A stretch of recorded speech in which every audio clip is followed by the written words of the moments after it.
ముఖ్యంగా జనవరి 22, 23 తర్వాత వరుసగా ఏకబిగిన మొదలు హరీష్ రావు గారిని, తర్వాత నన్ను, ఆ తర్వాత రాజ్యసభ మాజీ సభ్యులు సంతోష్ గారిని, తర్వాత మా అధినాయకుడు కేసీఆర్ గారిని వరుసగా విచారణకు పిలిపిస్తే మాకు అప్పుడే ఏదో అనుమానం వచ్చింది.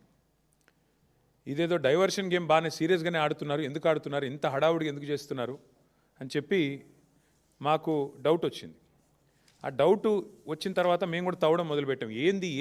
ఏది కవర్ చేయడానికి, ఎందుకోసం ఈ కవర్ డ్రైవ్లు, ఎక్స్ట్రా కవర్ డ్రైవ్లు అని జాగ్రత్తగా ఆలోచిస్తే దొరికింది మాకు ఒక పెద్ద ఫ్రాడు, ఒక పెద్ద ముఖ్యమంత్రి గారి బినామీ భాగోతం ఒకటి బయటపడ్డది.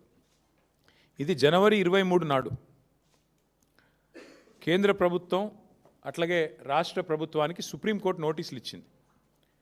KLSR అనే ఒక కంపెనీ, ఇన్ఫ్రాస్ట్రక్చర్ కంపెనీ, ఈ కంపెనీ ముఖ్యమంత్రి గారి బినామీ కంపెనీ.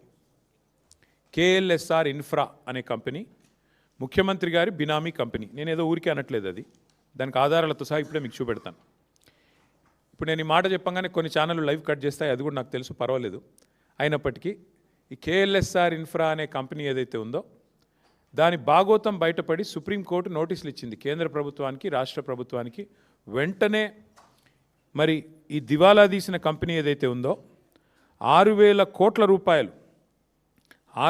కోట్ల రూపాయల వర్కులు వీరికి దివాలా తీసిన సమయంలోనే, స్పష్టంగా నేను చదువుతాను, మీరు వినండి. ఏం రాశారంటే, centre and Telangana get Supreme Court notice for KLSR Infratex insolvency fraud. The company allegedly secured government tenders worth approximately rupees 6,000 crore during the insolvency period without the authorization of interim resolution professional.